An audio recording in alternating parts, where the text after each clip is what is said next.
بسم اللہ الرحمن الرحیم۔ شروع اللہ کے نام سے جو بڑا مہربان نہایت رحم والا ہے۔ السلام علیکم۔ خنزیر کی پیدائش کا تعلق براہ راست طوفان نوح اور حضرت نوح کی کشتی سے وابستہ ہے۔ حضرت ابن عباس رضی اللہ تعالیٰ عنہ سے روایت ہے کہ حضرت عیسیٰ علیہ السلام کے ماننے والوں نے آپ علیہ السلام سے کہا، کیا ہی اچھا ہوتا کہ آپ ہمارے لیے کسی ایسے آدمی کو زندہ فرمائیں جو ہمیشہ کشتی نوح کے پاس رہا ہو اور ہمیں کشتی نوح کے متعلق معلومات فراہم کرے۔ تو حضرت عیسیٰ علیہ السلام نے مٹی کے ڈھیر سے تھوڑی سی مٹی اٹھائی اور فرمایا کہ یہ حضرت نوح علیہ السلام کی قوم میں سے کسی ایک شخص کی مٹی ہے، اور حضرت عیسیٰ علیہ السلام نے اس مٹی پر اپنی لاٹھی ماری تو اس مٹی سے ایک بوڑھا آدمی اٹھ کھڑا ہوا۔ اس آدمی نے حضرت عیسیٰ علیہ السلام اور آپ کے ماننے والوں کو بتایا کہ حضرت نوح کی کشتی 1200 گز لمبی تھی اور 600 گز چوڑی تھی، اور اس میں 3 منزلیں تھیں۔ پہلی منزل میں جنگلی جانور تھے، دوسری منزل پر انسان تھے اور تیسری منزل پر پرندے تھے۔ جانوروں کی وجہ سے کشتی میں گند پڑ گیا، جو کہ حضرت نوح علیہ السلام کے لیے باعث پریشانی تھا۔ اللہ نے نوح علیہ السلام کی طرف وحی بھیجی۔ جب حضرت نوح علیہ السلام نے ہاتھی کی دم کو پکڑ کر کھینچا تو اس سے ایک جانور پیدا ہوا، اس کا نام خنزیر تھا۔ خنزیر نر اور مادہ دونوں پیدا ہو گئے۔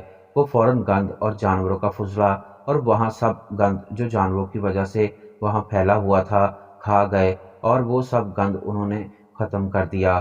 خنزیر حرام اور نجس العین ہے۔ اس کے نجس العین ہونے کی اصل وجہ تو یہ ہے کہ اللہ اور اس کے رسول صلی اللہ علیہ وآلہ وسلم نے اسے نجس اور حرام قرار دیا ہے۔ قرآن کریم میں اس کا واضح حکم ہے، اس لیے ہم اللہ کے حکم کے پابند ہیں۔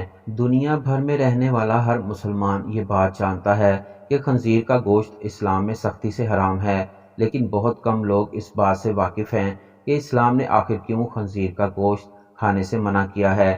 قرآن مجید کی سورۃ الانعام کی آیت نمبر 145 میں اللہ نے ارشاد فرمایا کہ آپ کہہ دیں کہ جو احکام بذریعہ وحی میرے پاس آئے ان میں سے تمہیں کوئی حرام نہیں پاتا کسی کھانے والے کے لیے جو اس کو کھائے، مگر یہ کہ وہ مردار ہو یا بہتا ہوا خون ہو یا خنزیر کا گوشت، کیونکہ وہ بالکل ناپاک ہے، یا پھر شرک کے ذریعے کہ جو غیر اللہ کے لیے نامزد کیا گیا ہو۔